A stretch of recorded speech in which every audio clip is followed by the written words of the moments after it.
Thank you, everybody, for coming to Awake and Thriving podcast. Today, we have with us our special guest. His name is Dr. Craig Mortensen, and he is a functional medicine doctor operating out of Orange County. He graduated from Southern California University of Health Sciences. He's certified from the Institute of Functional Medicine and Functional Medicine University. He also has certifications as a QME, an EMT, and an NRCME. Thank you, Dr. Morrison, for coming in. Thanks for having me. I know I chatted with you a little bit prior to getting on, and we spoke briefly about how I was looking into functional medicine doctors, and I was finding that a lot of naturopaths were calling them functional medicine doctors. Mm-hmm. It was confusing me when trying to find a functional medicine doctor because I didn't know if I could go to a naturopath. So can you explain the difference for me a little bit? Yes. So it does get a little bit confusing because both are kind of under the umbrella of just alternative medicine in general. And part of the problem is with functional medicine, there's no, well, other than the IFM, there's no like certification or designation for it. So, a lot of doctors or even lay people can kind of take a weekend course or a seminar and now all of a sudden they practice functional medicine. Oh. So that's kind of the downside there, kind of where we currently are. So a lot of naturopaths may practice functional medicine, but because somebody is a naturopath doesn't mean that they do practice functional medicine. So kind of the distinction that I look for is, number one, you want to look for somebody that is at least certified through one of those two. The IFM is kind of the premier one at this point. Okay. There are some master's programs that are kind of coming out with some or through some universities. So there will be that coming in the future. But the distinction is a naturopath is just trained in natural medicine. Okay. And this isn't for all naturopaths, but what I tend to find with a lot of them is they're kind of along the lines of conventional medicine as far as if you have a certain set of symptoms, here's what you do for that, right? They're not doing medications, although they can do some medications, but they might be doing more natural stuff for that symptom. From a functional medicine perspective, we're more looking at the why. Why do you have that symptom? What can we do to improve your function so that the symptom goes away versus just covering up the symptom type thing? So that's really kind of the distinction, at least from my perspective. And it's a little bit different from everybody, but that's kind of the main difference that I'm looking at. Okay. And I was reading up on you, on your biography a little bit. So you transitioned to going towards functional medicine when you got a shoulder injury. Is that correct? Correct. Yeah. When I first graduated from Southern California University of Health Sciences, long name, or SCUS we call it. So I graduated with chiropractic. And so I did chiropractic and alternative medicine for probably about 12 years. And I always kind of wanted to transition it to a more like holistic practice and not just the chiropractic aspect of things. But I was so busy doing that, I didn't have the opportunity. So 12 years of doing that, I ended up blowing out my shoulder. I had 2 shoulder surgeries. And I was actually on disability for, I think, maybe about 4 or 5 years. Wow. And it was kind of a blessing in disguise because around that time I discovered functional medicine, which I was always a math and science person. So a lot of my background is in organic chemistry and biochemistry stuff. So I discovered functional medicine while I was on disability. I just studied functional medicine that whole time and then kind of transitioned into that. And that's how I got to where I am now. So do you think the functional medicine helped with your healing of your shoulder, or what do you think helped? What did you use to help heal your shoulder? Yeah, I'm sure it was that. The first surgery, so my situation was a little bit different from most people. I went to Dr. Mayo, if you're familiar with him. He's a pretty well-renowned orthopedic. Anyway, long story short, he ended up doing a surgery on my shoulder. It was not necessary, didn't do anything. I ended up having to go to a neurologist, and he said he's only seen a couple other cases of my situation, and it was in football players, the linemen, because of all the pushing. Yeah. Basically, my nerve was getting pinched in my arm. So I was doing a lot of anti-inflammatory things, which it definitely helped, but it was, I think more than anything, it was the mental aspect that was very healing because my world just got flipped upside down, right? My career was essentially over, other than the few alternative medicine patients that I had until I started getting into functional medicine. So mentally, definitely very healing. So that time period was kind of a blessing in disguise then. It was, yeah. If I didn't have that 4 years of studying, I couldn't have done it. I mean, it was just too much. It's just too much information to. Try to digest between patients. Yeah, you just can't do it. So yeah, it was nice that I was able to do that. And then for a brand new patient that you just have, are you doing telemedicine right now? I am. Yeah, Okay. it's So would you see new transition. It's patients? probably about 50-50 right now. Oh, okay. And you would see new patients as telemedicine? Yep. And what would you expect from, how about an in-office visit with you? I'm brand new coming in. As far as like what to expect just through the whole course or just on the Yes, first through the visit? whole course. Like what should I expect just from the first visit with you? So the general sequence of events is we have the first visit, and the first visit is what we call the gathering stage. We're just gathering information. So what's your history? What are your symptoms? What are your goals? What have you done so far? Just kind of anything and everything about your history up to where you're at right now. Based off of all that stuff and what your symptoms are, we're generally going to send you for some very comprehensive initial blood panels. And the blood panel is, at least the first one, is it's a very general overview, but we're kind of including everything in it. So I usually tell people to expect somewhere between 12 and 15 vials of blood for our labs, which is quite a bit. Yes, that's a Yeah, lot of blood. a lot of blood. But so in comparison, donating blood is, I think they said 50 vials of blood. So, in comparison to that, it's not a ton, but compared to like the 3 or 4 that most people get, Yeah. that's a lot. Okay. So what we're looking at on that first visit, or I guess the first labs, is where do you have deficiencies? Where do you have excesses? Where are the giant holes in your bucket that we kind of need to plug up so your ship doesn't keep sinking type thing? We want to build a good foundation. And then from there, we can get a little bit more narrow and specific and do other testing that might be more specific to you. The Okay. second visit is when we're going over all those labs. For us, patients get a big folder with all the reports, about a 25, 30-page report. And I'm pretty much walking you through all the different labs, what it is, what it means, what we're going to do for it, future tests we might do because of that. After that visit, it kind of varies. I would say somewhere between 6 weeks and 3 months in between visits. Okay. A common question that a lot of people have for me is, how long does this take? And then Yeah. the answer is, it depends. Okay. But on average, somewhere between 6 months and 2 years. You might have anywhere from 4 to maybe 10 or 12 visits, because most of this stuff is it's not visit based, right? It's, here's what's going on. Here's what I want you to go do. You need to go do it.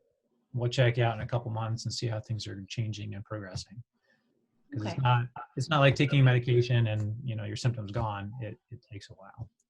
And I was reading on your website how a lot of, well, I know this and you know this, a lot of people take medication just to mask symptoms, not Right. really treating the root cause of what's going on. And usually the symptoms just get more acute and then the medication gets higher and then we just kind of spiral. Yeah, it becomes a giant snowball, and just before you know it, it's out of control. So do you have patients that come to you, I'm sure you do, that are already on medication and that are just seeking other ways to fix themselves, I suppose, like diabetics, stuff like that? Oh yeah, yeah. A lot of them are wanting to reduce dosages or get off of those medications because they can kind of see the downward spiral, right? So kind of like the one of the most common trifectas that we see is Okay. blood pressure, cholesterol, and diabetes. Yeah. I can pretty much guarantee you, if you're on one of those medications, after a period of years, you will be on all 3 medications. So right now, I know I spoke to you a little bit before we started recording. I sent my daughter to an internist to get a referral to a functional medicine doctor, but he didn't even know what a functional medicine doctor was at that time. So this is something that and I was reading about functional medicine, and it looks like Dr. Jeffrey Bland was Mm-hmm. one of the first ones, and that was in the 1950s. So this isn't a new form of medicine. This has been around for a while, but it's just coming out more now, correct? Yeah, he was the kind of the grandfather of functional medicine for sure. But I think that functional medicine in some form or another. It's been around for a long time. I think it's kind of just a newer name that we've adopted for a certain branch of alternative medicine. I think that is more science-based and evidence-based versus just kind of like willy-nilly try all these things, muscle testing, all that stuff. And nothing against that stuff. Yeah. We now have the ability to have a lot of science and testing to back all this stuff that we're doing. Okay. And do you work with a lot of the Western side or the holistic practitioners? Do you talk to them? Do you work with them? Oh, sure. Yeah. In our office, we have 2 chiropractors, 2 acupuncturists, and a massage therapist. So, we kind of work with that. And then as far as the conventional medicine doctors, a lot of them, a little bit more so lately, they're kind of coming around. They're open to working with functional medicine doctors, but there are some still that, have no idea what it is. And, there's something, a lot of them don't like their toes stepped on. Yes. So you have to kind of be very careful with that. And, I understand it. Nobody wants to tell them they're doing anything wrong. And I don't, not that they're doing anything wrong. It's just maybe there's a different way of looking at things. I've experienced that a lot in my career, so I do understand that. This takes about, depending on the issue, it could take 6 months to 2 years. And those visits in between can be 6 weeks to 2 or 3 months. Yeah, somewhere in that range. And each time you would come, you'd probably get blood drawn, right? Not necessarily blood. There's a lot of different tests that we can do. Sometimes it's not every test or every visit we're going to be doing testing. It kind of depends on what's going on. Some of those visits might just be kind of a checkup. Most visits are, 45 minutes to an hour, but sometimes there's quicker ones. I think it really kind of depends on what we're working on at the time. So kind of one of the more prolonged stages of care is like working on any gut stuff. Right, just because it's just the nature of the beast. It takes a while. Okay. So in between those, we might not be doing any tests, but we're just kind of checking up, making sure you're on the right track, you're doing what you need to do, and we're not having any weird symptoms that are kind of popping up that we need to change our course a little bit. Okay. So I know this is a little bit off center, but since you were talking about the gut, are you seeing any correlation between diet and gut health? Or do some people do better on meat diets versus others do better on vegetable? some people do. Well, there's definitely a correlation. You are what you eat, which is true, but you're not just that. You are what you eat, digest, absorb, and assimilate. Right? So it's all those things. But as far as diet-wise goes, there's part of the problem is there's so many different diets. People get bogged down in what to do. And it kind of boils down to 2 different approaches that patients that don't have guidance come in. It's either there's too much information so they don't do anything, or there's so many diets and they're following like 3 or 4 different diets and they're not hardly eating anything, right? It's just chicken and potatoes or chicken and rice and that's all they have. So I like to kind of take, depending on that person's symptoms and goals, give them a certain general food plan. And then from there, we add in food allergy and food sensitivity testing. Sometimes we'll kind of mix in their own elimination diet and fine tune that plan for them versus like, here's a specific plan for everybody. And how about probiotics, prebiotics, all of those? How do you incorporate any of that? Do you find that useful in your practice? Or? Well, absolutely. That's one of the key things to do. However, when you go online and you search gut health or any gut problems and things like that, probably one of the primary things that comes up is probiotics, right? Probiotics. Everybody needs probiotics. Yes.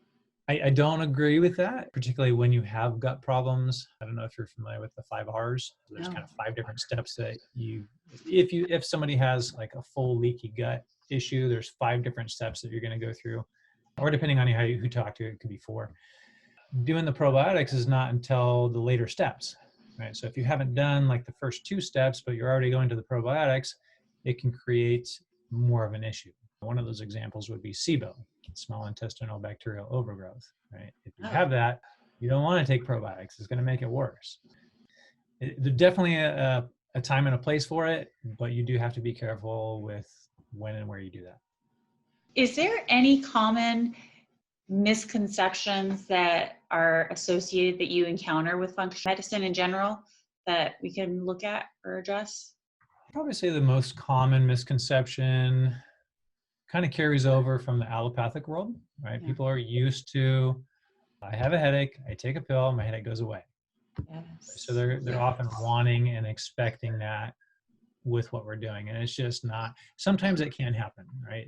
But for the most part, that's not what we're looking for. So immediate gratification. Yeah, most of the time, by the time somebody comes in to see me, at least, it's beyond the acute initial stages. It's not going to be immediate. Yeah, I've spoken to some people recently and I told them, I'm like, I'm going to send you over here. And I remember him saying, he's like, yeah, but I'm not going to get results right away. I'm like, no, but that's not the point. That's not why I want you to go there. I want you Right. to optimize and just get better. It's going to take a little bit of time. Yeah. So that's the hardest thing to deal with patients. They Okay. want results yesterday. Yes, they do. And they're coming to you for results yesterday. And so that leads to a lot of times, so people have symptoms, right? And it's pretty easy for people to stick with like a couple months of doing something, right? Yeah. It's not too bad doing that. It's kind of beyond that. And so oftentimes what happens is within a couple months, people often they do start feeling a little bit better, right? So maybe they kind of get in the range of like maybe a 20 to 50% improvement. And then they start getting lazy. And then they stop doing what they were doing. And then they go back to square one. Right? And then they come back in and we start all over. So Yeah. it's, you got to be persistent and you have to be consistent. Yeah, you have to develop that habit and just keep it and keep on moving forward. Right. Is there anything in the healthcare sector right now that you're really interested in, that you're reading about or looking into a lot right now? There's a lot of things in the health sector. It's kind of, I guess that's part of the problem is there's so many different things and it's ever changing. Probably right now, probably some of the most interesting areas are genes and epigenetics. So that's ever changing. Part of the problem with that is it's just so involved. It's just ridiculous. Brain health is also another one that I'm really interested in. I feel like I have a pretty good grasp on a lot of the other things, hormones and adrenals and gut health and all that stuff. But yeah, I think brain health and genes and epigenetics are very interesting. And when you say brain health, do you mean managing stress, meditation? What do you mean by brain health? Well, that, but more so like dementia, Parkinson's, Alzheimer's, anything in the neurodegenerative arena, because a lot of people have, well, and also that plays into like the gut, right? The gut affects the brain affects the gut. So Yeah, I was reading a book. I would grab it real quick, but it correlates the gut with the brain, how they affect each other. Yeah, one of the best books is The Second Brain. It's referred to Okay. it as The Second Brain. But a really good book along the brain health sector is The End of Alzheimer's.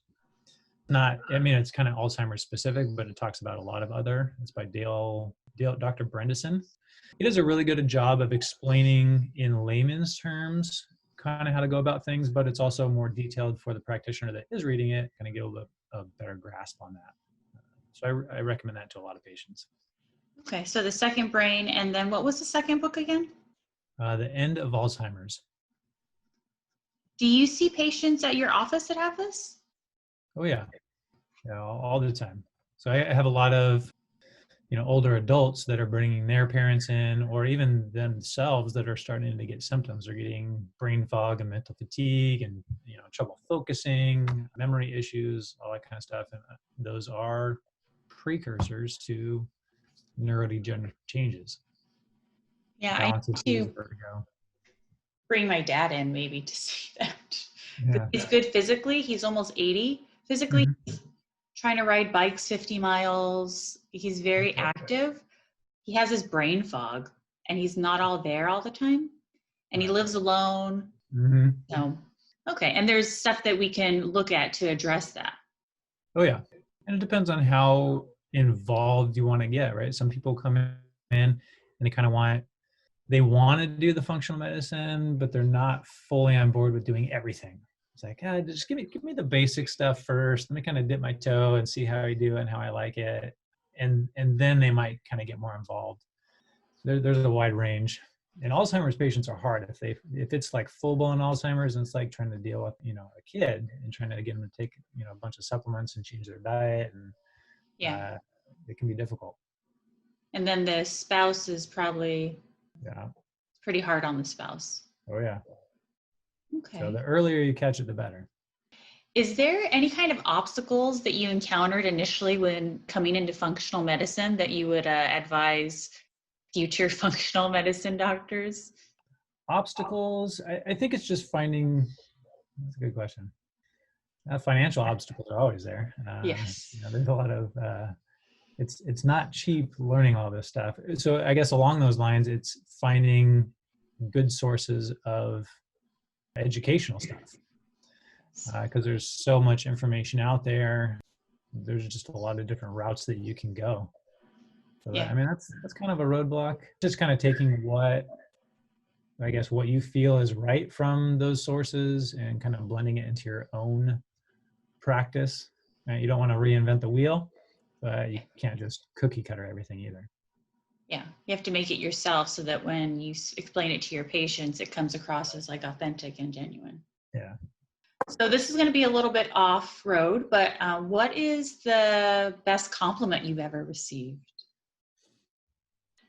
Probably just referrals. When I get a referral and somebody's really happy with, how they're responding and how they're doing, professionally, at least, that's probably the best. Personally, I don't know.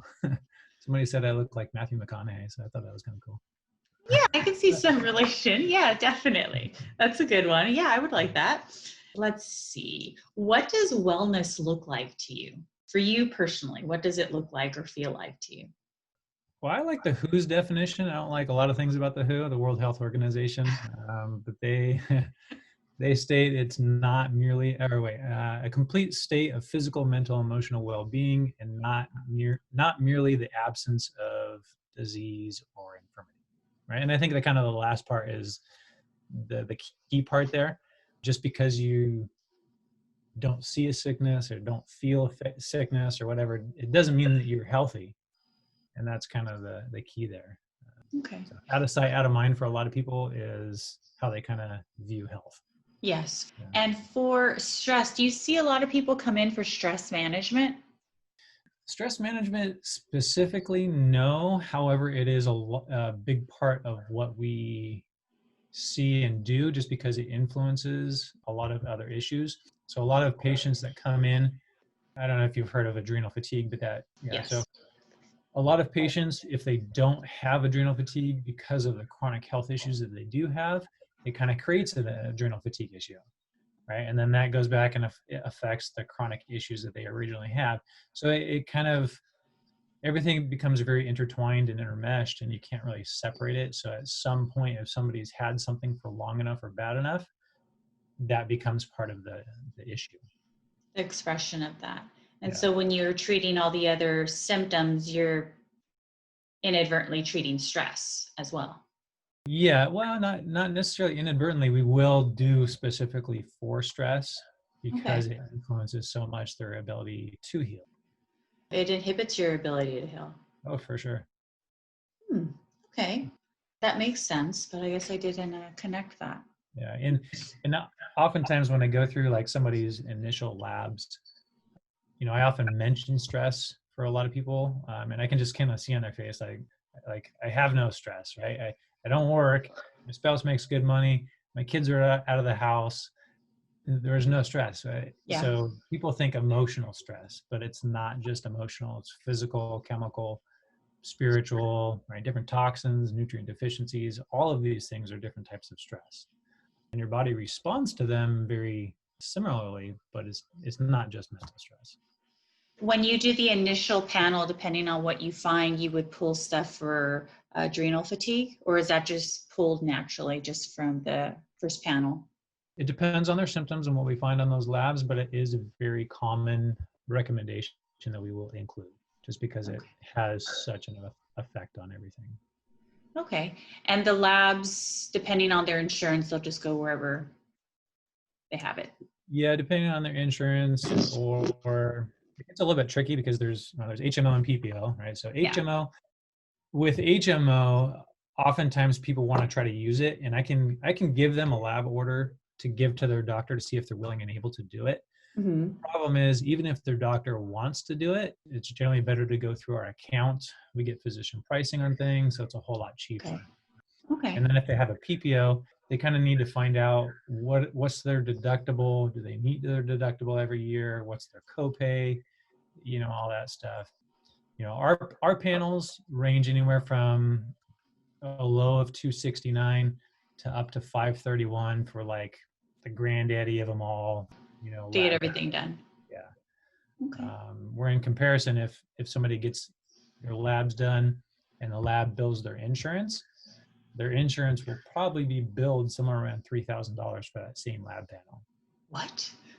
So that's why you really want to make sure you find out what your benefits are beforehand, because you can get, if your insurance denies that bill from the lab, and it's crazy. I've had patients, like probably within the last couple of months, insurance companies are starting to deny vitamin D testing, which is like one of the most critical things. And then the patients are getting billed like a couple $100s for a vitamin D. It's like, oh my God, that's ridiculous. You can get it done for like $30. And vitamin D, when I introduced that vitamin to the vitamins I take daily, I take 1 mega dose of vitamin D a week. That was one of the only vitamins that I felt the effect immediately after I started taking it. And I was like, wow, I've been deficient this whole time, apparently. But I've never taken the test. But from what I've been researching, a lot of people are deficient. Yeah, I've only had 2 patients ever not on vitamin D have optimal vitamin D levels. What is the level that you want to be at? Yeah, the range that I shoot for is 70 to 80. Not with the sunscreen I wear. Yeah, it's pretty hard. So those 2 people, and so this is a great story. So one was a little old Asian lady. She just gardened all day long, right? So she had plenty of vitamin D. The other one, so he was a general contractor, and he just did like kitchen and bathroom remodels and stuff like that. And years ago, he ended up doing a series of bathroom remodels for like this group of friends. And for whatever reason, he ended up accepting payment in Bitcoin. Oh, really? Right? Yes. Yeah. So like a few years ago, he discovers, hey, I'm a multi-millionaire. And so he sells his business, he buys a house on the beach, and he just gets to surf and play all day. That's amazing. That's right? amazing. Everybody wants that luck. Yeah, right. So we can dream, right? It is the dream. I mean, we all have dreams, but sometimes I can't stay still. So even if I could, I'm not that person, but it's okay. I'm happy. The hobbies. Yes, definitely. All right. Is there anything else that like we should be looking for that's sticking out to you besides like vitamin D, just to like go see you? To come see me specifically? Yes. I think it just kind of depends on where you're at in your health journey and what you're looking for. I get a lot of patients. So if I kind of have like a scale of patients, if a 0 is like a perfectly well patient, no symptoms, issues, and a 10 is like a cancer patient, most of my patients are somewhere between like a 6 or a 9. That's where most of my patients kind of finally end up coming to me. Okay. But we get a wide range of patients, and honestly, the best patient is that 0, right? Yeah. Because it takes the least amount of work. You just kind of take what you're doing and you dial things in a little bit, and then just keep on going. Prevention is key. Right? An ounce of prevention is worth a pound of cure. You know what? Talking to all these practitioners and physicians, I'm like, I am going to be doling out some money the next few months because I'm like, I need to see you and I need to see all these people. But I'm that type A person that wants to just get better, not come to you when I'm a 9 or a 10.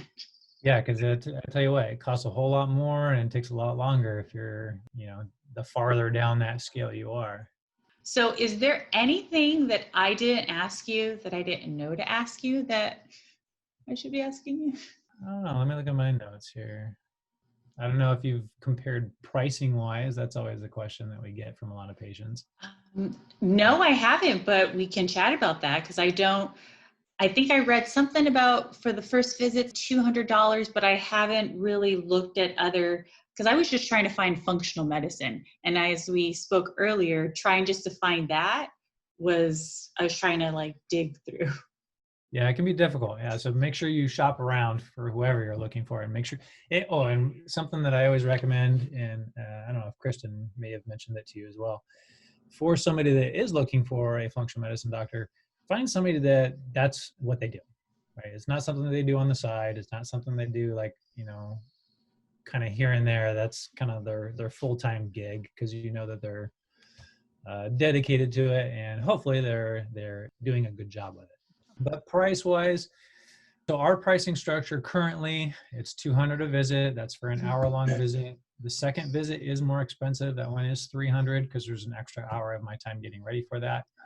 I will say price-wise, because I'm able to, I have the rest of the office that I own that pays a lot of the bills.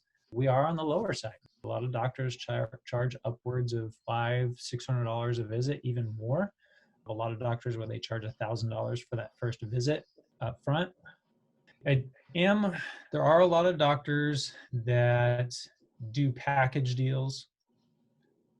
I'm not saying don't do it. I don't do it. Honestly, I don't like it. You can't do a cookie cutter thing for everybody. And if they're doing that, I feel kind of that's the route that they're going. Everybody gets the same thing. It's a package deal. You come in every so often. Here's all your supplements. You just can't know. So watch out for that. I'm not a huge fan. Not totally against it, but mostly. Do you have supplements on hand in office, or is that just something that you recommend after you look at their panels? Yeah, that's a great question. So a little bit of a loaded question as well. So Oh. in our office, we have supplements in office. We also have an online store, and I will be totally forthright and upfront. They have our label on it, but they're not my specific formulas. So what we do is we use physician-only supplements. So you can only get them at physicians' offices or doctors' offices. And the reason we put our label on it is the brands, they don't allow us to sell them online. Okay. Okay. So by private labeling it, we are allowed to sell them online. And the reason that we do it is there's so much overlap between so many different brands, and even within a same brand, certain ingredients are in multiple things. So if you're trying to kind of mix things, before you know it, you're on like mega doses of these certain ingredients where you don't necessarily want or need that. Yeah. So the brand that we're coming up with, it's taking different things from different companies, so there's not a bunch of overlap, to create a more well-rounded, balanced approach to it. Mix things in common recommendations that we use, so that you're not getting too much overlap. So it's like, for example, B vitamins are a common thing, right? But they're in a lot of neurological supplements, dopamine boosters, serotonin stuff, all that kind of stuff. So, if we want to do, maybe we, like an Alzheimer patient, maybe we're going to do all 3 or 4 different supplements, but they all have a B vitamin in it. Well, I don't want that B vitamin in it, because now you have like, 100,000% of your daily, recommended daily value. Yeah. And so the same thing goes along with a lot of gut things, where there's just too much overlap. So it becomes a big problem. All right. I've seen actually a lot of toxicity from that. Oh, okay. So trying to streamline it a little bit more.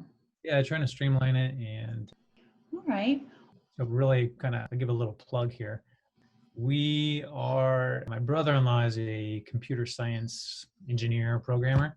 We are actually coming up with a program that will kind of take the place of some of the initial steps, where there's a very lengthy questionnaire, and you can actually input your labs, and we're kind of coming up with an algorithm based off of how severe your symptoms are and where you are on your labs, it will give you a general recommendation based off of all of that stuff. So this is a 2-year project that we're working on, and we're almost ready to launch it pretty soon. I would love to check that out. Now, the website is not fully up, but it's fmcalculator.com. Wow. Okay. Yeah, that sounds very intriguing. I think a Yeah. lot of people can get a lot of use out of that. Yeah, I think one of the big barriers to patients coming in to see a functional medicine practitioner is the cost, right? Because it's not a cheap thing. You know, it is cheaper than the alternative for sure. Yes. But people see a lot of the initial front-loaded cost of it, and to kind of get rolling. So where the hope is to kind of take some of that out, so somebody can at least get started on things and get down that road a little bit, and then kind of maybe pick up with a certified functional doctor if they need to at that point. Okay, I like that. All right, a lot of good stuff coming from you then in the next few months, maybe. Hopefully, we've got some fine tuning to do. The problem is getting everything in here into a computer program.